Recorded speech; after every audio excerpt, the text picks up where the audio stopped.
Coach, obviously a chance to go back and watch a tape. What do you feel like your guys did well, and what maybe do you need to clean up this week? There's still plenty of things to clean up. I mean, there's issues that don't arise at times. We've got pressure, but that was obviously a good thing.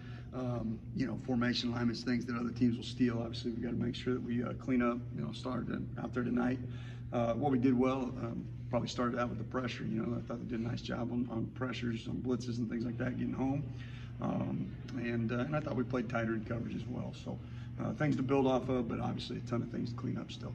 Obviously, it's a fourth quarter game, but how much of a boost did it give your guys to be put in that bad position on the first play and second play and then hold them to a field goal? Well, we've been talking about, critical situations, obviously third down, red zone, all those things. I mean, it doesn't matter when it happens in the game. They get in the red zone or plus side of the field, you got to bow your neck and get a stop. And so, by all means, I think you have them confidence.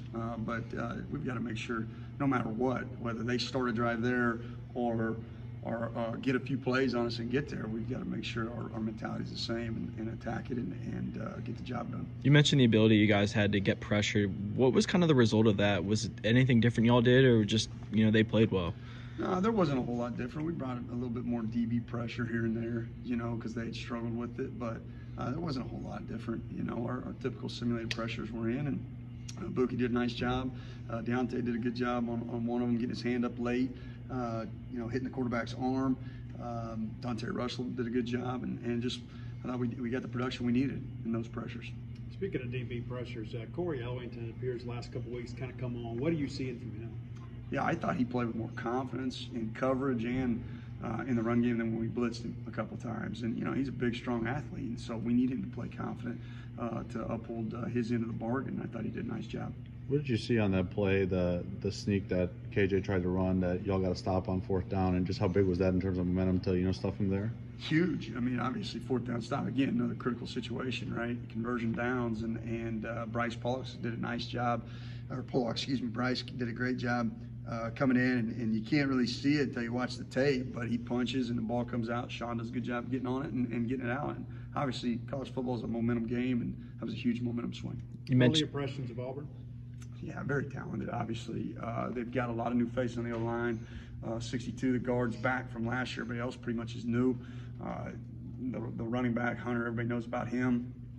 And then, they've got a young, kind of a scat back, 5'7", 170 pounds, number 21, that I think is dynamic. I mean, he makes people miss all the time in space and even in the box. So he's a problem.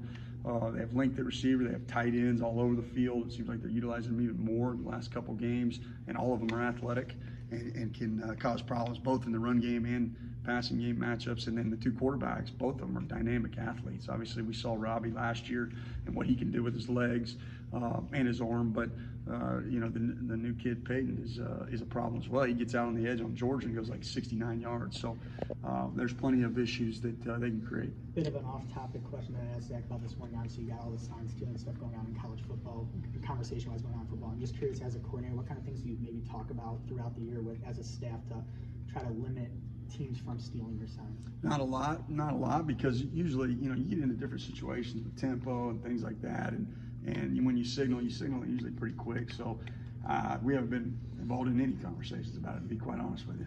Have you ever been in things with the past where other staff, on other stats where you change signs or whatever because you're worried about it? Maybe if you have like a situation where a guy on your staff took another job and you're playing him, you might change terminology, you might change a signal here and there on that. But as far as through the course of the season, other than those specific scenarios, I really haven't.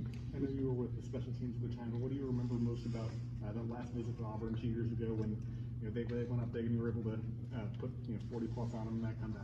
Yeah, tale of two halves. I mean, we couldn't have started any slower or finished any better. We had that touchdown going in right for the second or into the second quarter, and that swung the momentum. And I just thought we carried it over and we made a couple plays on all sides of the ball, and it was just one of those deals where when it started to unravel for them and it just kept building for us, it was a huge that was a huge win, obviously, for us. You mentioned it today, but sometimes Auburn's employs some 14 personnel. So on the defensive side of the football, how do you match up with that? I mean, does that change your defensive alignment when you see guys, kind of doing some things unorthodox? Sometimes potentially it does. Oftentimes it depends on where it is on the field, right? You get down goal line, short yardage, you want to match personnel more. But what's interesting with them, whether it be 14 or 22 personnel or 13, you're not getting traditional, 22 personnel. You think, I-pro, 2 tight ends. That's not what it is. It's more like 21 formations and 2-back formations with split receivers, split tight ends. So they do a lot of things personnel that maybe aren't your typical when you hear those numbers. And so we've got to do a good job of understanding what formations we're getting and adjusting accordingly. You mentioned the all the time, but today's SEC Defensive Player of the Week.